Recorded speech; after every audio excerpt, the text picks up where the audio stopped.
태극기를 부정하는 게 아니고 이번 문재인 그 대통령이 선출되는 가운데 20대, 30대, 40대들이 문재인을 지지하는 걸 보고 그 다음에 제가 수많은 태극기 집회에 나와가지고 7개월 동안 태극기를 들었지만 결과를 만들어낸 게 없어요.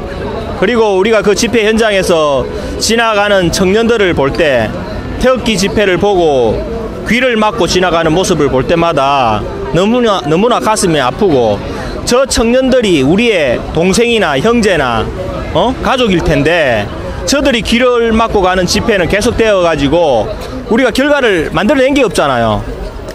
태극기를 들어가지고 박근혜 대통령 구속도 막지 못했고 그 다음에 우파 쪽에 대통령도 만들어내지 못했던 게 현실입니다. 그래가지고 우리가 이 젊은이들 단 한 명이라도 우리가 바로 진실을 깨닫게 하기 위해서 어차피 이게 하루아침에 모든 것을 뒤바꿀 수 없는 이념전쟁입니다. 그래서 우리가 태극기를 부정하는 그런 의미로 태극기를 손에 놓은 게 아니고 수많은 젊은이들에게 우리의 소리를 듣게 하기 위해서 우리는 그 가슴에 태극기를 새기고 태극기를 놓고 우리 플랜카드도 노란색으로 일부러 한 거예요. 왜?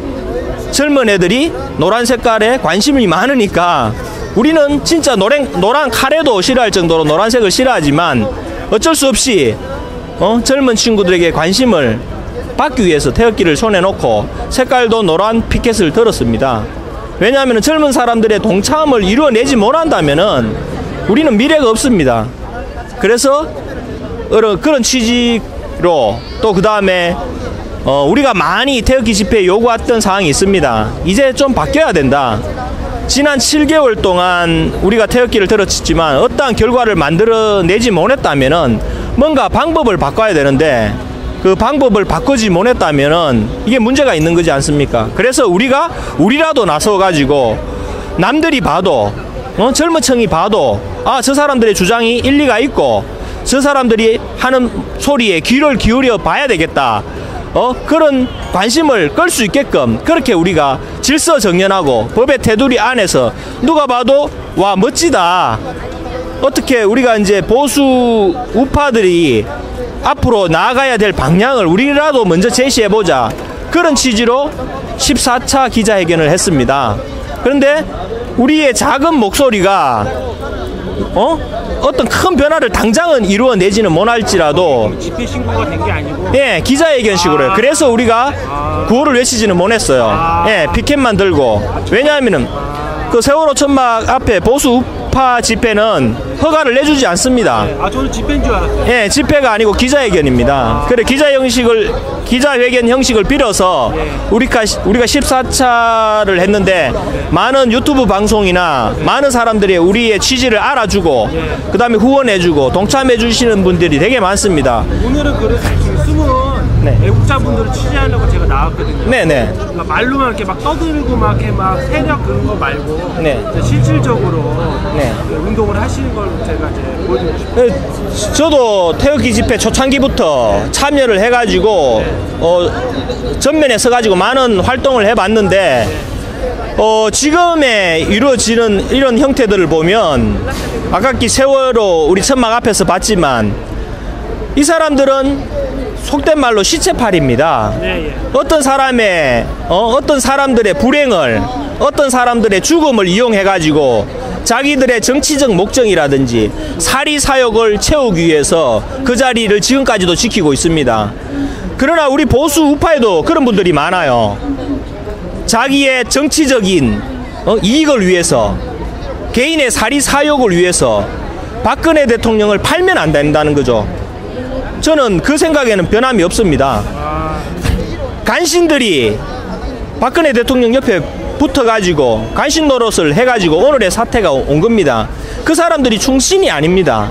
박근혜 옆에 붙어가지고 온갖 이익은 다 보고 결정적일 때 그 사람들이 국회를 장악해가지고 뭐 거기서 한 번이라도 탄핵 저지를 위해서 몸으로 부딪힌 사람을 못 봤습니다. 그런 자들이 어떻게 지금 나서가지고 박근혜 이름을 파는 것은 그것은 정치적인 이유나 개인적인 사리사욕이 된다고 저는 생각합니다. 진정 박근혜 대통령을 위한다면은 무엇을 해야 될지 그 사람들이 한 번 더 돌아봐야 됩니다. 이번에 헌법재판관 김희수 헌법재판관을 막은 사람이 누굽니까? 태극기가 막은 것은 사실 아닙니다. 자유한국당 의원들이 표결로 우리가 이 정권을 진짜 잘못된 것을 바로 잡으려면은 두 가지입니다. 하나는 힘으로 이 정권을 타도하든지 아니면 정치인들이 국회에서 이뤄낼 수 두 가지 방법밖에 없습니다. 그래가지고 지금 할 수 있는 방법은 국회에서 저는 뭐 홍준표 지지자도 박근혜 지지자도 아닙니다. 그냥 대한민국을 사랑하는 사람으로 그냥 봤을 때 무슨 결과를 만들어내는 사람은 지금 국회입니다. 김희수, 그 다음 수많은 장차관을 낙마시키는 결정적인 역할을 한 사람들이 국회입니다. 국회에서 합법적인 방법으로 이룩하지 못한다면 아무리 수많은 사람이 태극기를 든다고 어떤 결과물을 만들어낼 수는 없는 것입니다. 그래가지고 저는 이런 생각을 했습니다. 수많은 사람들이 물에 빠진 사람을 구하지 않고 지켜만 본다면 다 욕을 할 것이지만 그 물에 빠진 사람을 한 명을 당장 구한다면은 구출하는 사람까지 같이 빠지는 결과가 나옵니다. 우리가 그 구조하는 데도 수칙이 있습니다. 물에 빠진 사람이 어느 정도 힘이 빠졌을 때 허우적허우적 될 때 그때 구출을 하면 그 사람을 살릴 수 있지만 당장 물에 빠진 사람이 급하다고 위급하다고 같이 물에 뛰어들면은 같이 빠져 죽습니다. 그래서 저는 국민 여러분이 진짜 대한민국을 생각하시고 사랑하시는 국민들이라면 좀 더 정치인들의 형태가 마음에 안 들더라도 좀 더 지켜보는 마음의 여유가 필요합니다.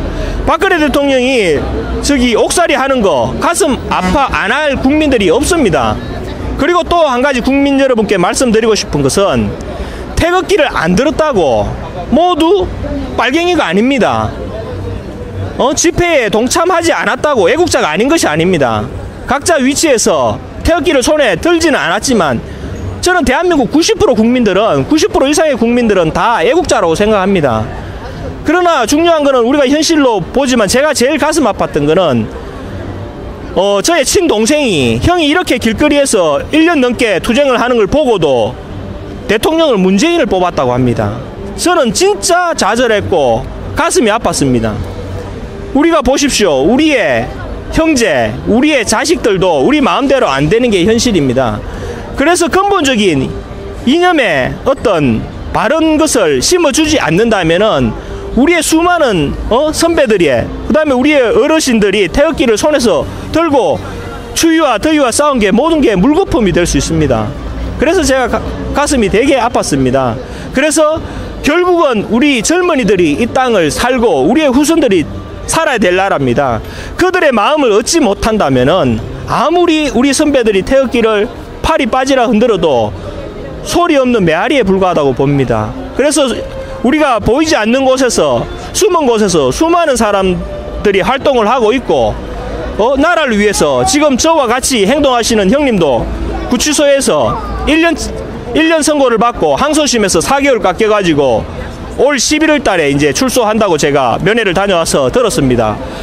이름도 없고 빚도 없이 그렇게 자기를 내세우지 않고 대한민국에서 이 나라를 위해서 싸우는 수많은 젊은이들이 있고 시민들이 있습니다. 자기 이름을 위해서 명예를 위해서 싸우는 게 아닙니다. 단지 나라를 위해서 싸우는 것입니다. 그런 분들도 우리의 국민 여러분들은 기억을 해주시고 박수를 보내고 관심을 가지는 게 결국 이 나라를 위하는 게 아닌가 그렇게 생각합니다. 감사합니다. 네, 감사합니다. 네. 네.